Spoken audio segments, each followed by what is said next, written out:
한국 기독교 목회자 협의회라는 단체가 있습니다. 한목협이라고 부르는데요. 거기서 최근에 한 책을 냈습니다. 그 책의 제목은 한국 기독교 분석 리포트라는 책입니다. 그 책에는 한국 기독교의 다양한 내용들을 객관적으로 데이터로 분석해서 기록되어 있습니다. 거기에 한 일부분을 제가 한번 소개해 드리도록 하겠습니다. 비기독교인들이, 하나님을 믿지 않는 사람들이 기독교를 어떤 눈으로 바라보는가라는 거죠. 이렇게 이야기합니다. 남을 잘 돕는다. 교회는 남을 잘 돕는다. 몇 프로 대답했을까요? 14.3%. 약자 편에 선다. 9.5%. 도덕적이다. 8.3%. 교회에 대한 반응이 어떤가요? 긍정적인가요? 부정적인가요? 부정적입니다. 근데 반면에 이기적이다. 68.8%. 네. 네. 물질 중심적이다. 68.5%. 권위주의적이다. 58.5%. 부정적인 평가가 압도적입니다. 거의 10배 이상. 물론 교회를 다니지 않는 분들이 교회 안의 생리를 모르기 때문에, 교회 안에 들어와서 진짜 일어나는 일을 모르기 때문에 그렇게 평가할 수도 있습니다. 그렇다고 해서 이분들의 이런 부정적인 평가를 모르니까 그래 라고 그냥 무시해버릴 수는 없는 거겠죠. 그러면 한국교회가 긍정적인 역할을 수행했는가 라는 질문에 긍정적인 역할을 수행했다는 20%, 그렇지 못했다는 80%라는 대답이 나왔습니다. 그러면 교인들이 바라보는 교회의 모습은 어떨까요? 성도들은 교회가 이런 분야에 더 힘썼으면 좋겠습니다 라고 대답을 했는데, 그 중에 가장 높았던 게 사회적 책임, 구제와 봉사가 40%로 가장 높았고요. 그 다음으로는 예배 양육, 교육, 교인 돌봄이 그 뒤에 나왔고, 그렇게 나왔습니다. 즉 무엇을 요구하는 거예요? 교회가 세상의 빛과 소금의 역할을 감당하길 원한다라는 것을 교회 다니는 사람들도 인식하고 있는데, 그게 뭐 되지 않는 거예요? 실천이 되지 않는 거죠. 비기독교인들 역시도 그런 바램을 교회에 나타냈습니다. 올바른 방향성을 제시해 주십시오 라고 이야기했던 사람들이 30%, 그리고 사회적 약자를 도와주십시오 이런 사람들이 26%, 이런 요청들을 비기독교인들도 교회에 요청을 했습니다. 그러면 지금 이 자리, 저희 이제 새해 첫 예배 주일날 드리는 이 시점에 여러분들은 하나숲 동산교회 무엇을 바라시나요?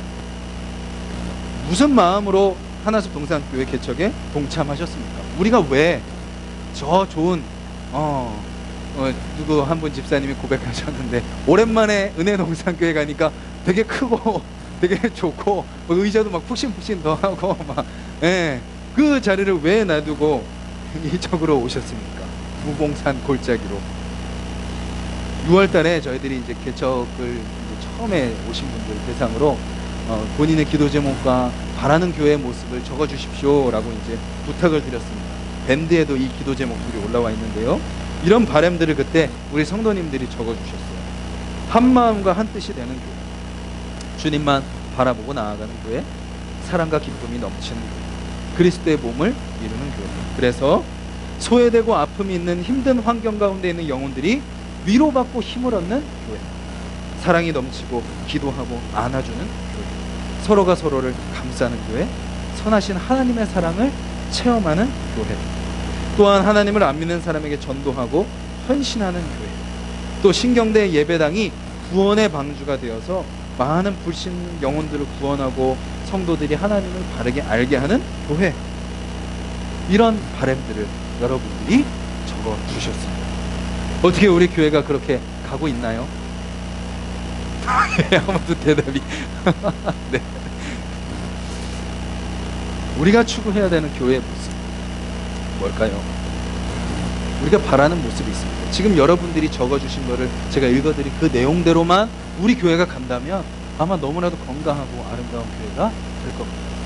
그런데 우리가 그보다 더 먼저 우선시해야 될 것은 무엇인가요? 주님이 원하시는 교회의 모습이 어떤 모습이냐. 하나님이 원하시는 교회는 어떤 교회인가요?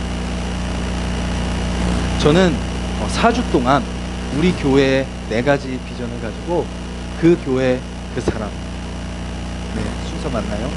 바뀌었네요. 그 사람 그 교회라는 제목으로, 대제목으로 4주에 걸쳐서 우리 교회 비전을 같이 나누고자 합니다. 그 사람 그 교회, 첫 번째는 무엇인가요? 하나님이 찾으시는 그 사람이 있는 곳이 바로 하나님이 원하시는 그 교회라는 것입니다. 누가 있는 곳이요? 하나님이 찾으시는 그 사람이 있는 교회입니다. 제가 개척을 처음에 이제 준비할 때 많은 분들이 이런 말씀들을 해주셨습니다. 좋은 분들이 같이 가셔야 될 텐데, 정말 도움되는 분들이 가셔야 될 텐데. 그리고 또 동참하시기로 하신 분들은 또 이런 말씀을 저에게 주셨어요. 제가 도움이 될지 모르겠습니다. 제가 많이 망설였어요. 제가 가서 목사님한테 힘이 될 수 있을까? 교회에 도움이 될까? 그런 고민을 많이 했어요. 목사님, 제가 가도 될까요? 제가 뭐라고 대답할게요? 네. 그런 얘기하신 분들 제가 오지 마시라고 다 잘라냈을까요? 도움 안 될 분들 오지 마십시오 그랬을까요? 제가 가면 누구든지 갈 수 있습니다 라고 했어요. 제가 가면 누구든지 다 가죠. 못 가는 사람이 누가 있습니까? 자격이 안 되는 사람이 누가 있습니까? 좋은 사람이 누가 있습니까?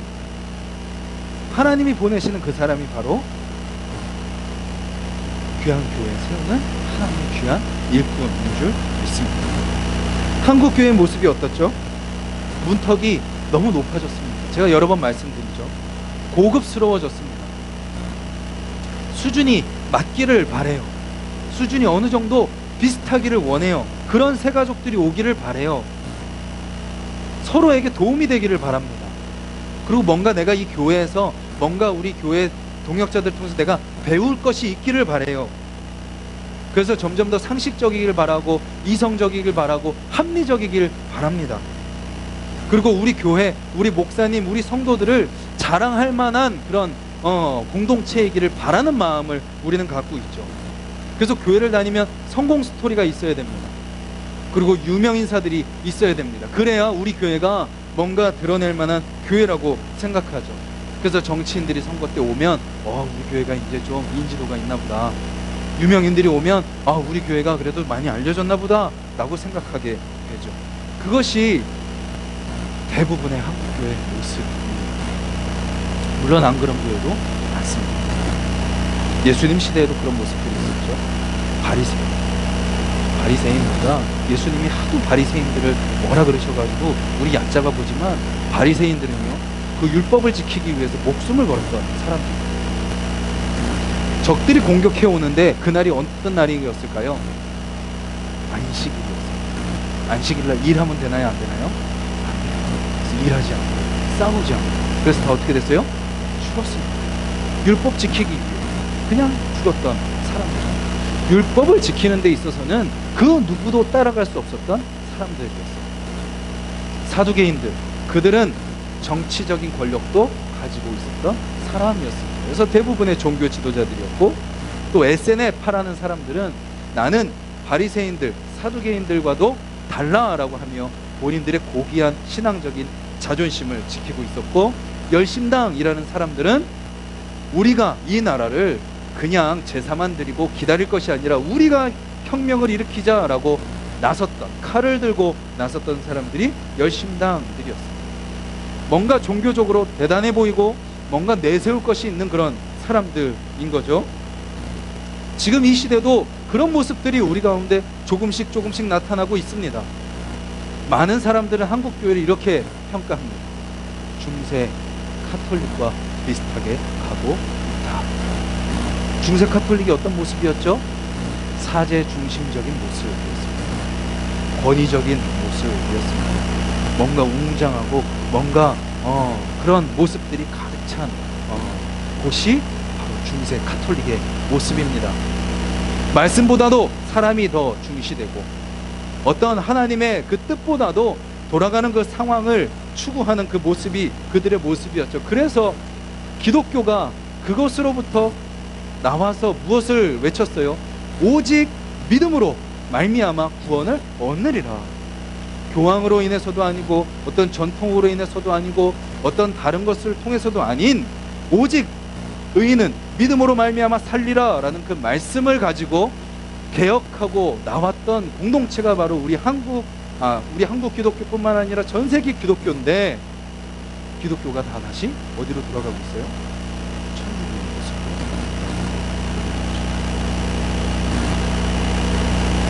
지금 말씀드린 이런 모습은 결국 하나님이 원하시는 모습이 아닐 것입니다. 그렇다면 하나님이 원하시는 그 교회, 아까 말씀드린 것처럼 하나님이 찾으시는 그 사람들이 있는 교회가 바로 하나님이 원하시는 그 교회예요. 그럼 하나님이 찾으시는 그 사람은 누구죠? 오늘 우리가 읽은 말씀에 그 사람들이라 5절 말씀 한번 보시겠어요? 제가 읽을 테니까 눈으로 한번 따라오시겠어요? 맹인이 보며 못 걷는 사람이 걸으며 나병 환자가 깨끗함을 받으며 못 듣는 자가 들으며 죽은 자가 살아나며 가난한 자에게 복음이 전파된다. 저는 처음에 이 말씀을 읽을 때요, 이런 사람이 예수님 덕분에 살게 됐구나 하고 넘어갔습니다. 그런데 이런 사람들이 누구를 증거하는 거예요? 누구의 오심을 드러내고 있어요? 예수 그리스도의 오심을 드러내고 있습니다. 이 사람들을 통하여 무엇이 전파되고 있어요? 복음이 전파되고 있습니다. 이 말씀의 배경은 이렇죠. 세례 요한이 궁금한 거예요. 지금 저렇게 예수라는 사람이 돌아다니는데 저분이 정말 메시아가 맞냐? 제자들을 보냅니다. 한번 물어봐라. 그랬더니 이 세례 요한이 보낸 세례 요한의 제자들에게 예수님이 말씀하시는 거죠. 맹인이 보며 못 걷는 사람이 걸으며 나병 환자가 나으며 못 듣는 자가 듣고 가난한 자가 다시 회복되고 죽은 자가 살게 되었다. 그렇게 복음이 선포되고 그 복음을 선포하는 내가 바로 메시아 그리스도다 라고 이야기하고 계시는 거죠. 예수님은 철저히 종교 지도자들을 찾아가지 않으셨어요. 마태복음, 마가복음, 누가복음, 요한복음 구석구석 보십시오. 예수님은 누구에게 찾아가셨어요? 맹인에게 찾아가시고 귀신 들린 자에게 찾아가시고 병든 자에게 찾아가시고 못에서 38년 된 병자를 찾아가시고 12년 동안 피가 멈추지 않는 그 여인을 만나주시고요. 죽은 종을 고쳐주시고요. 중풍병자를 낫게 하시고요. 나병 환자를 치유하시고요. 맹인들을 고치시고요. 일어서지 못하는 자들을 일으키시고, 그것이 누가 오신 증거예요? 예수 그리스도께서 오신 증거입니다. 제사 열심히 드리는구나, 11조 하는구나, 열심히 봉사하는구나, 뭔가 너의 너의 겉모습에는 경건의 모습이 있구나 라는 것을 한 번도 얘기하지 않으십니다. 예수님이 하신 것은 지금 5절에 나오는 것처럼 이런 사람들을 찾아가시고 그리고 그들을 치유하시고 회복하시고 그들을 다시 살게 하시고, 그것이 예수님이 오신 목적이죠. 이런 사람들이 바로 예수님이 찾으시는 그 사람들이라면 우리 교회는 어떤 사람들이 있어요? 장애인들이 더 많이 계셔요. 그분들이 앉을 수 있는 그런 공간들을 준비해 주시고, 그런 분들이 예배 드릴 수 있는 환경들을 점점 갖춰나가야, 그분들 때문에 우리가 불편을 감수해야 합니다. 전염될지도 모르는 병을 가지고 있는 분들이 오셔야 됩니다. 영혼이 병든 자들도 이 자리에 와야 됩니다. 경제적으로 가난할 뿐만 아니라 마음이 가난하고 자존감이 낮은 사람들도 이 자리에 와야 됩니다. 이성적이기보다 이상한 사람들이 이 자리에 있어야 됩니다.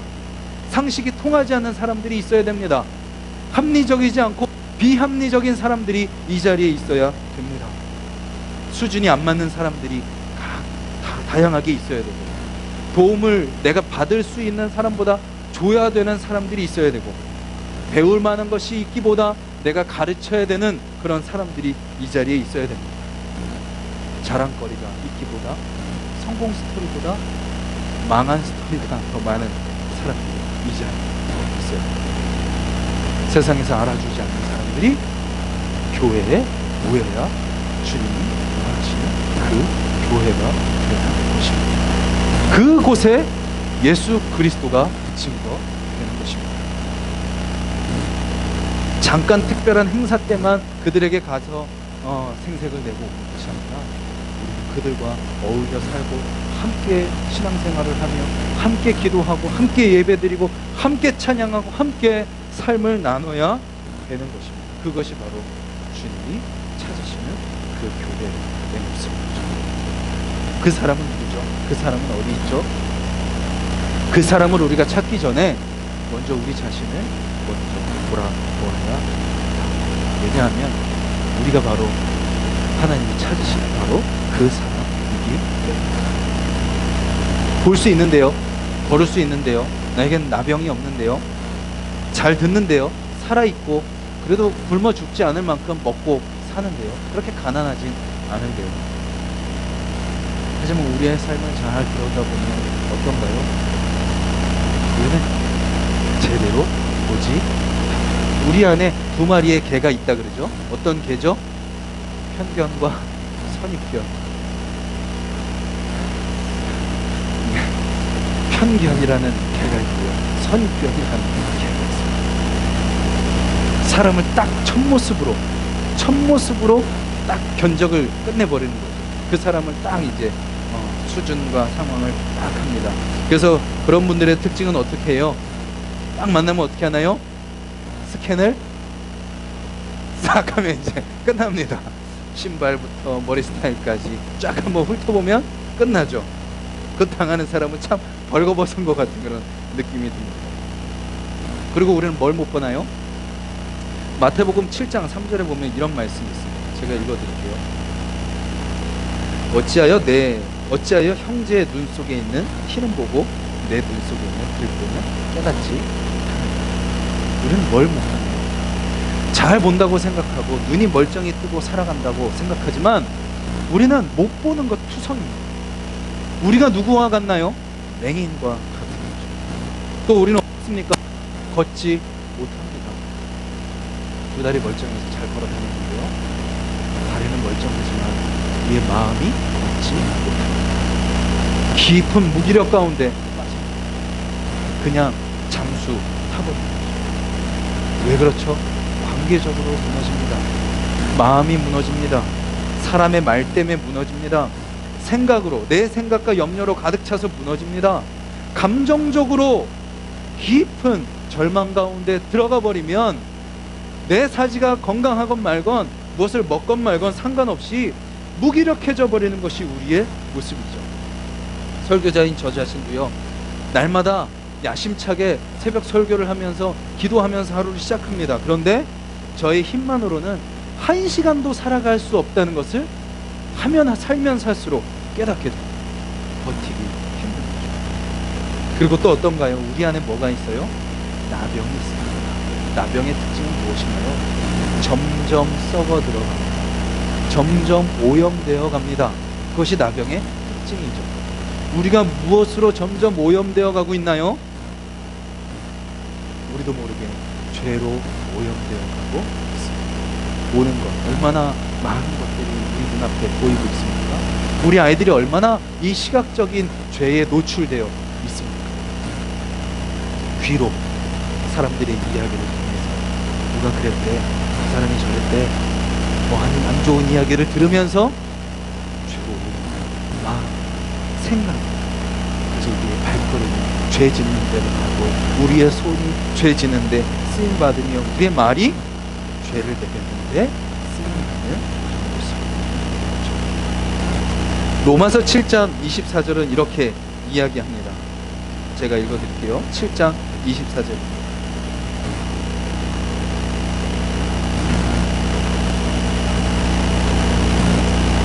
오호라, 나는 공고한 사람이다. 이 사망의 몸에서 누가 나를 건져내? 누가 한 말일까요? 누가 한 말인가요? 우리가 이렇게 존경하지 마다않는 사도 바울의 그 자신도 뭐라고 고백해요? 내가 사망의 몸에 갇혀있다. 19절과 22절, 23절 보면 이렇게 이야기해요. 내가 선을 행하길 간절히 바라지만 내 안에 나오는 건 뭐밖에 없다라고 이야기해요? 악한 것밖에 없다라고 고백합니다. 그리고 내 속사람으로는 하나님을 즐거워하지만 내 겉사람은 끊임없이 죄만 나오고 있다. 누가 고백했다고요? 사도 바울. 그리고 또 우리는 어떻습니까? 듣지 못합니다. 제가 지난주에도 말씀드렸죠. 대체적으로 남편분들이 어때요? 듣고 싶은 것만 듣습니다. 그리고 부모님들이 어때요? 아이들의 마음을 듣지 못합니다. 내가 바라는 것만 계속 다그치죠. 이렇게 하기만을 바랄 뿐입니다. 아이들의 마음을 들으려고 하지 않습니다. 그러니 뭐 하지 못해요? 공감하지 못하는 거죠. 아이들이 끊임없이 부모로부터 삐뚤어지고 멀어지려고 하는 이유는 뭘까요? 내 얘기를 들어주지 않으니까요. 내 얘기를 들어주면, 내 얘기를 있는 그대로 들어주면 거기서부터 부모와 자녀의 관계는 다시 회복됩니다. 이스라엘 백성이 하나님의 말씀을 어땠나요? 정말 우리가 예레미야를 통해서 살펴봤죠. 21절부터 마지막 장까지, 21장부터 마지막까지, 아니 1장부터 예레미야 전체에 나오는 이스라엘 백성들의 모습은 어떤 모습이에요? 지겹도록 듣지 않습니다. 지겹도록 예레미야를 보내고 선지자를 보내고 수많은 표적들을 보여줘도 듣지 않습니다. 듣지 못하는 우리의 모습이죠. 그리고 또 어떤가요? 갖지 못합니다. 돈도 있고 옷도 잘 입고 있고 좋은 스마트폰도 있고 집도 있고 다 있는 차도 있고, 근데 우리는 그런 것들을 통해서 편안함은 가질 수 있지만 우리 마음에 무엇은 없어요? 평안은 가지지 못합니다. 지식은 가질 수 있지만 지혜는 가질 수 없습니다. 돈과 힘은 가질 수 있지만 기쁨과 감사는 가질 수 없습니다. 이 땅에서의 복은 가질 수 있겠지만 영원한 하나님 나라의 복은 가질 수 없습니다. 우리 힘으로 절대로 소유할 수 없습니다. 그래서 우리의 삶은 무엇과 같아요? 에베소서 2장 1절에서 6절은 영적으로 죽었다. 하나님 믿고 다시 하나님 앞에 나오기 전에 모든 사람들의 삶은 영적으로 죽었다라고 선언합니다. 하나님과 관계가 끊어진 삶은 어떤 삶이에요? 나무에서 끊어진 가지와 같다. 지금 당장은 아직 수분이 남아있으니까, 아직은 잎사귀가 붙어있으니까 겉에서 봤을 때는 살아있는 것처럼 보이지만 이미 나무에서 끊어진 그 가지는 뭐와 같아요? 시체와 같다.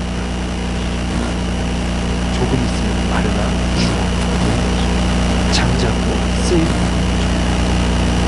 하나님이 찾으시는 그 사람을 우리는 멀리서 찾을 필요가 없습니다. 나 자신, 그 사람, 그 옆에 있는 믿음의 자들을 내가 기대고 내가 의지하고 내가 도움을 받아야 될 대상이 아니라 어떤 사람이라고요? 주님이 찾으시는 맹인으로, 걷지 못하는 자요, 나병한 자요, 듣지 못하는 자요, 가난한 자요, 죽는 사람입니다. 그런 우리를 하나님이 어떻게 하셨어요? 먼저 찾아오셨습니다. 그것이 은혜입니다. 신앙생활은요, 내가 하는 것이 아닙니다. 누가 하시는 거예요? 하나님이 하시는. 우리는 착각해요. 내가 한다고, 내가 해야 된다고, 내가 하니까 되는. 우리는 착각합니다. 내가 개척교회에 동참했으니까, 내가 봉사자로 헌신하니까, 내가 이렇게 헌금을 드리니까, 내가 여기까지 오니까 내가 신앙생활 한다고 생각하지만 우리가 할 수 있는 것은 하나도 없다는 것을 우리는 알아야 됩니다. 하나님이 시작하셨고 하나님이 인도하시고 하나님이 이루십니다. 우리는 거기에 숟가락을 숟가락을 얻는 것도 아니고 주님이 숟가락 떠서 어떻게 하신 거예요? 떠먹여 주십니다. 그 힘으로 그래서 어떻게 됐죠? 진짜로 봐야 될 것이 무엇인지 우리는 볼 줄 아는 사람이 된 것이죠. 우리 안에 있는 그 두 마리 개를 싹 걷어내고 있는 모습 그대로 상대방에 바라봅니다. 바울의 눈을 밝히셨던 예수님, 그리고 보지 못하는 종의 눈을 뜨게 했던 에스겔 선지자를 통해서 엘리사 선지자를 통해서 보게 했던 그 하나님의 역사가 하나님으로 말미암아 하나님께 모든 것을 맡기는 우리에게 동일하게 나타나게 되는 거죠. 그래서 하나님의 백성들은 이제 다른 눈으로 바라보게 됩니다. 그리고 하나님이 주시는 힘으로 걷게 하셨습니다. 일어나게 하시고 어떻게 걸어요? 믿음으로. 가진 것 하나 없지만, 할 수 있는 것 하나 없지만 믿음으로 한 걸음. 저도 그렇게 지금까지 왔습니다. 제가 앞에 서서 말씀 전하는 모습이 어떻게 보이시나요? 늘 말씀 전하고 나면 다리에 쥐가 납니다. 힘을 주고 있기 때문에 긴장한 상태로 올라옵니다. 올라오기 전까지 두렵고 떨립니다. 오늘도 내가 잘 전할 수 있을까? 오늘도 내가 이 주일 사역 잘 감당할 수 있을까? 정말 부끄럽지만 두려움과 떨림, 그 불안함 가운데 올라옵니다. 그런데 어떻게 할 수 있는 거예요? 이제 믿음으로 한 걸음을 뛸 수 있는 거죠. 그리고 주님께서 우리의 죄를 깨끗이 사하여 주셨습니다. 이전 것은 지나갔습니다. 보라, 무엇이 되었도다? 새 것이. 그리고 우리로 하여금 듣게 하셨습니다. 무엇이 들리는 거예요? 말씀이 들리는 겁니다. 기도가 들리는 겁니다. 찬양의 가사가 들리는 겁니다. 옛날에는 멜로디가 좋고 그냥 사람들이 좋아서 교회를 다녔는데 말씀이 들리는 거죠. 그리고 내 삶이 하나님의 말씀이 들리는 그런 삶으로 바뀌니까 이제 내가 무엇도 듣기 시작해요? 아내의 마음, 남편의 이야기도 듣기 시작해요. 자녀들의 이야기도 듣기 시작하죠. 세상 사람들의 이야기도 듣기 시작해요. 예전에는 나도 그들 틈에 껴가지고 내 얘기하기 바빴는데 이제 어떤 사람으로 바뀐 거예요? 들어주는 사람으로. 그 세상 사람들이 이렇게 우리에게 다가오면 내가 너한테만 얘기하는데 내가 내 삶을 지금 그런 고백들 하시는 성도님들을 많이 겪습니다. 어느 순간부터 사람들이 나에게 와서 자기에게 와서 자기 고민들을 이야기하더라는 겁니다. 왜 그런가요? 잘 들어주는 사람이니까 그런가요? 우리가 이제 듣게 되었기 때문이죠. 그리고 하나님은 우리가 갖게 하셨습니다. 갖도록 하셨습니다. 편안이 아닌 평안을, 지식이 아닌 지혜를, 절망이 아닌 소망을, 자랑이 아닌 무엇을? 사랑을 가지게 하셨습니다. 그리고 우리를 살려주신 것이죠. 우리가 교회를 다니는 것, 하나님을 믿는 것, 찬양하는 것, 예배드리는 것, 기도하는 것, 말씀 듣고 교제하는 이 모든 것은 내가 하고 싶어서 되는 것이 절대 아니라는 거 이미 경험해서 잘 아시죠? 그렇게 수많은 사람들이 여러분 교회 가자고 설득하셨을 때 그때 가셨었나요? 말씀 한번 그렇게 한번 읽어보라고 할 때 그때 읽어보셨어요? 내가 너를 위해서 그렇게 기도하고 있어 라고 할 때 여러분들 마음에 그때 감동이 되셨었나요?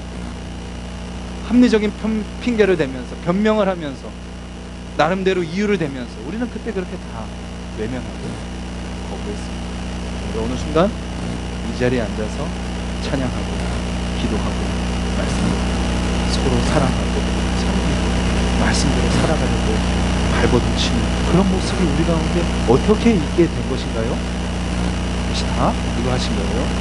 하나님이 하신 거죠. 아무것도 보지 못하고 걷지 못하고 죄로만 오염되어 가고 우리의 삶, 듣지 못하는, 갖지 못하는 거의 죽은 것 같은 우리의 삶 가운데 주님이 생명력을 불어넣어 주셔서 은혜로 우리를 다시 일으켜 주셔서 우리는 지금 이 자리에 예배를 드리고 있는 것입니다.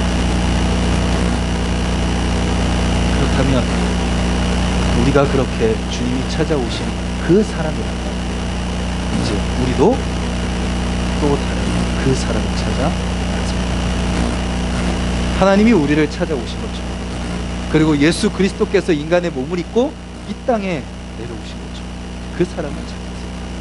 그리고 제자들을 둘씩 짝지어서 파송 보내시면서 그 사역을 명령하시고 마지막 마태복음 28장 18절에서 20절에 나오는 것처럼 땅끝까지 내 증인이 되어라 말씀하신 것처럼 우리도 그 사람들을 찾아 나서야 합니다.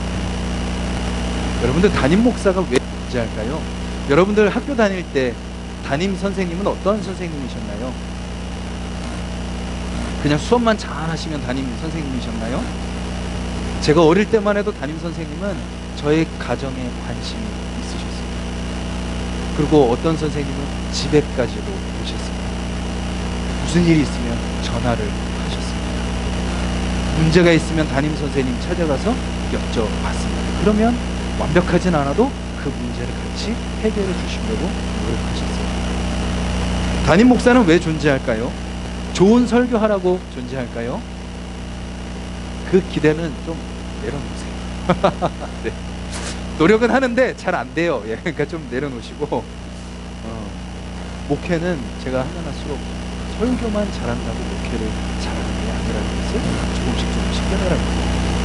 진정한 담임 목사는 성도님들과 함께 하는 거죠. 목사님 바쁘신데 이런 말씀 좀 제발 하지 마세요. 바빠도 저를 활용하셔야 됩니다. 저를 쓰셔야 됩니다. 그렇지 않으면 어떻게 돼요? 자동차도 가만히 냅두면 어떻게 되나요? 음식물도 가만히 냅두면 어떻게 되죠? 썩어버립니다. 목회자들이 혼자 동떨어져 있기 때문에 말씀은 그럴듯한 말씀은 하지만 삶이 점점 부패 다를 정도로 성도님들이 쓰셔야 합니다. 기도 제목 있으시면 언제든지 전화하시고 컨테이너 사무실 언제든지 들어오시고 도움이 필요하시면 부탁하시고 기도가 필요하시면 부탁하시고 가만 내둬서 썩지 않게 하시라니까요. 활용하셔서 닳도록 하시라니까요. 여러분들도 마찬가지입니다. 무엇을 위해 살아가시겠습니까? 좀 더 좋은 옷 입고 좀 더 좋은 집에 살고 좀 더 좋은 차 타고 좀 더 맛있는 비싼 거 먹고 좀 더 우리 자녀들 더 좋은 교육시키고, 그것은 우리가 점점 썩어가고 오염되어 가는 모습, 주님이 원하시는 모습대로 살지 않는 거죠. 주님이 원하시는 것은 무엇이에요? 우리에게 원하시는 것은 무엇이에요? 저는 진작에 많은 숫자에 대한 욕심은 내려놨습니다. 많은 헌금도 내려놨고요, 많은 사례비도 내려놨고요, 큰 교회 건물, 좋은 예배 시설, 그럴듯하게 보이는 사역, 저 자신이 유명해지는 것, 이런 것에 아예 욕심 부리지 않으려고 노력하고 있습니다. 이것도 제가 왜 말씀드릴까요? 같이 그런 것에 우리가 연연하지 말고 같이 고백 드리는 것입니다. 근데 한 가지 내려놓지 못하는 욕심이 있습니다. 그것은 바로 우리 성도님들이 말씀을 듣고 살아가는 삶입니다.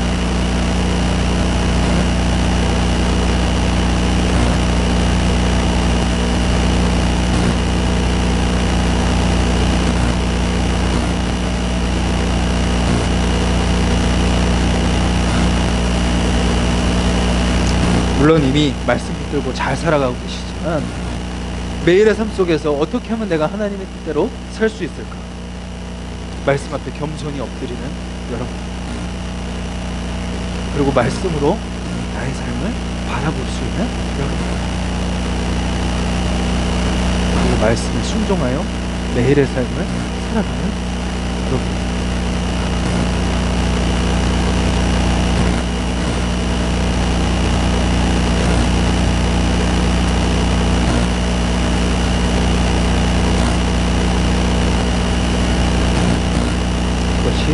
저의 유일한 욕심이고 싶고, 그 욕심을 마지막까지 저는 그 욕심만 드리고 싶습니다. 하나님이 우리를 찾 예수님의 힘에서, 그리고 우리를 보게 하셨고 걷게 하셨고 살려주셨습니다. 그리고 우리의 죄를 용서해 주셨습니다. 이것이 바로 하나님의 은혜입니다. 그래서 우리는 하나님 아니면 살 수 없습니다. 근데 아직도 우리는 그래도 이렇게 살면 되는구나 라는 것을 조금씩 알아가지만 아직도 많은 사람들이 병에 걸려 신음하고 있습니다. 죄 가운데 오염되고 있습니다. 하나님께서 그들을 찾고 계십니다. 우리가 어떻게 해야 돼요? 그들을 찾아가야 됩니다. 그들에게 다가가고 그들에게 하나님을 소개해야 됩니다. 우리가 그 병에서 회복된 것처럼 그들도 그 병이 회복될 수 있도록 예수 그리스도를 전해야 됩니다. 그들도 죄에서 자유케 되도록 더 이상 죄로 오염되는 삶에 방치되지 않도록 우리는 그들에게 다가가야 됩니다. 그것이 어떻게 가능하죠?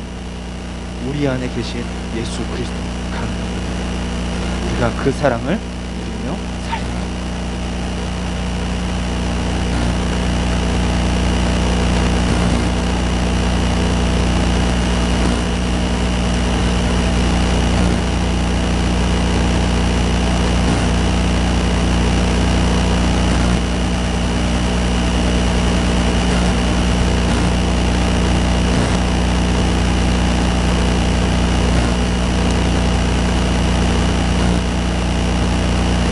살 때 우리는 그런 삶을 살아갈 수 있습니다. 그래서 우리는 더 열심히 믿음으로 살아가야 됩니다. 더 열심히 하나님을 붙드는 분들이 되셔야 됩니다. 더 삶 속에서 함께 하시는 하나님의 사랑을 누리셔야 됩니다. 그때 여러분들을 통하여 하나님의 사랑이 아직도 병 가운데 신음하는 자들에게, 죄 가운데 아파하는 자들에게 전해질 줄 믿습니다.